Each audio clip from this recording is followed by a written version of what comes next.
March 20th, 2016, you covert drug and pussies are proving it!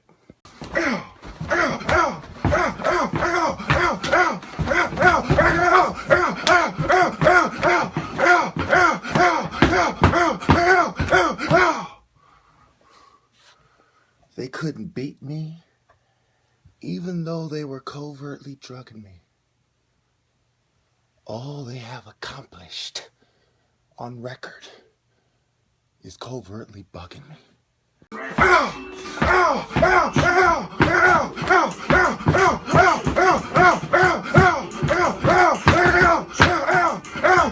All these maggots have accomplished is covertly bugging me. Never forget. And that song is set. Who was doing coin for the pro? Psychologists and shrinks go. I'm here, rude, they're just a hoe.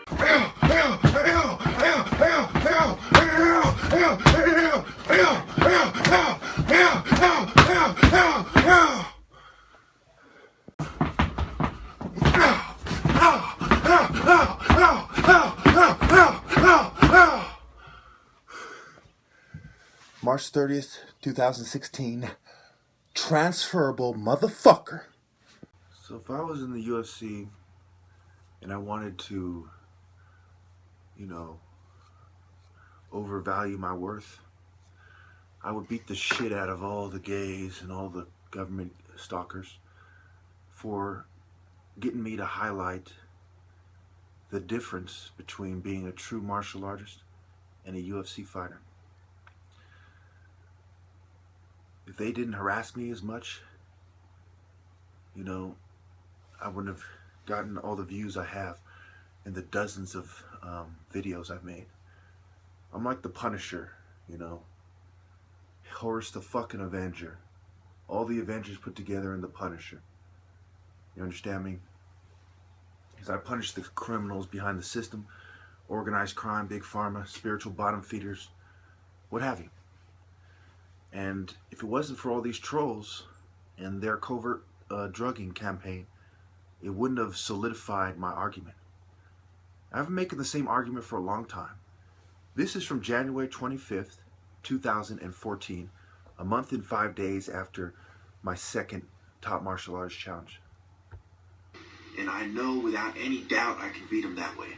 And the significance of it is in UFC, you're not fighting to kill somebody. I've always made the argument that these guys train to fight in the ring, and I train to kill people. Okay? In the ancient time, my argument is specifically this, that under the ancient circumstances, the black man is the best fighter. And under the modern day circumstances. But most of those black guys are like me, they're not given a chance to compete.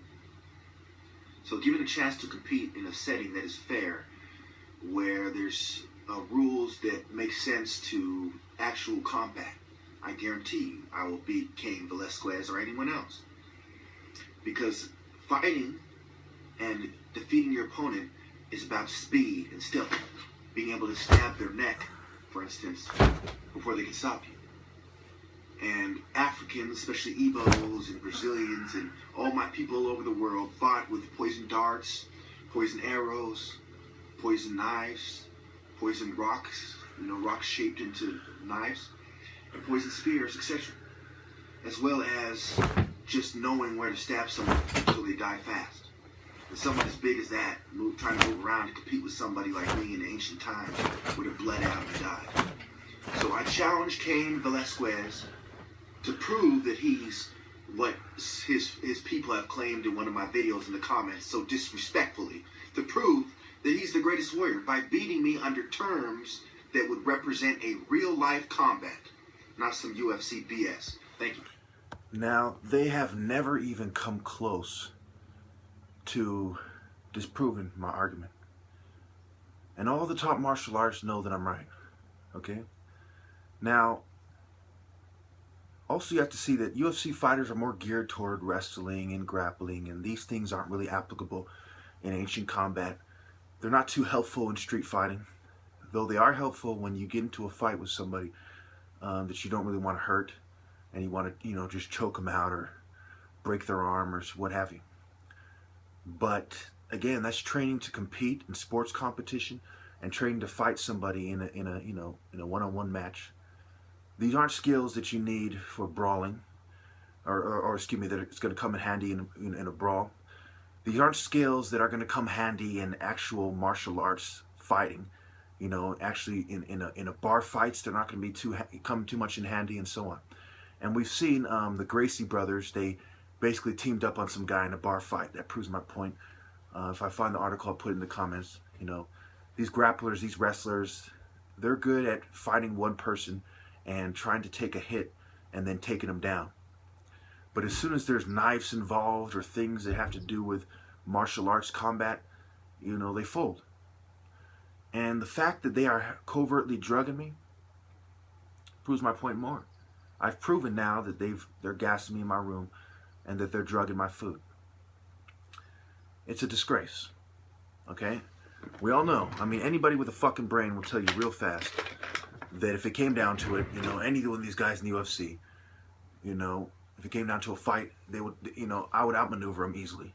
And if there's anything I could pick up, any sharp glass, anything sharp, keys, anything, a bottle opener, and I could quickly grab it, how are they going to stop me? They're not. They're going to die. They're not fast enough to stop that. And then I kick them back and I stab them some more, and then I push their head out of the way and they fall over dead, and I'm on to the next one. And that's what martial arts is about. It's about combat, traditions, and self-defense.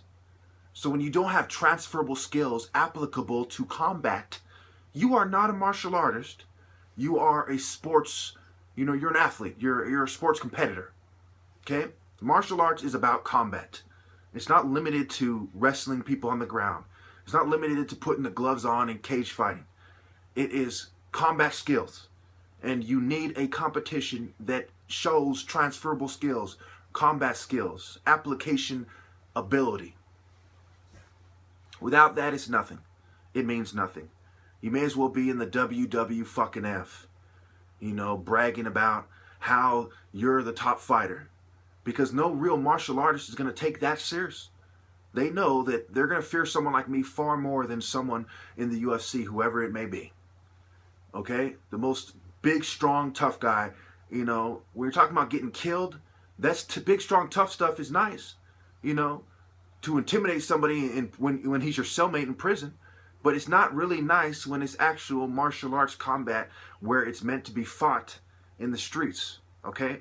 Now, one last thought I want you to leave you with. The random cases, such as, fighting in a very confined cell, don't really reflect who's the top martial artist. That reflects who's the best in that one scenario. Martial arts are universal. So how applicable are your skills universally? What is the relevance in combat? When you meet somebody on the streets and the knives come out, because remember, as soon as it's a gun, it's not martial arts anymore, unless you're trying to disarm that person, which again becomes one of those single scenarios, not universal transferable skills. Okay, when the knives come out, who are you more afraid of? Someone as fast as I am, 10 hits in 1 second, who can stab that fast at any moment, anytime.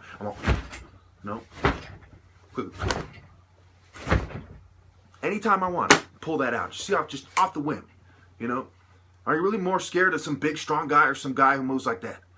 At the end of the day, you're scared of the surgical striking, fast moving, dexterity having, agile warrior far more than you are the big, strong guy. Okay, that guy is a sports competitor.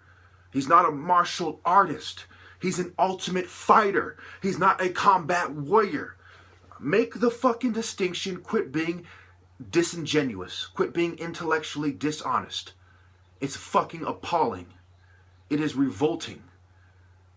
It is more than just disconcerting. It is downright depressing when you see that we're headed for a future of complete dishonesty where people only care about image. Is your image going to save you when I stab you in the neck, in the fucking stomach, in the kidney and the liver, and then kick you in the face in less than 2 seconds? Will your image save you then? When I stab you 10 times in 1 second, will your image save you then? No, it won't. Thank you.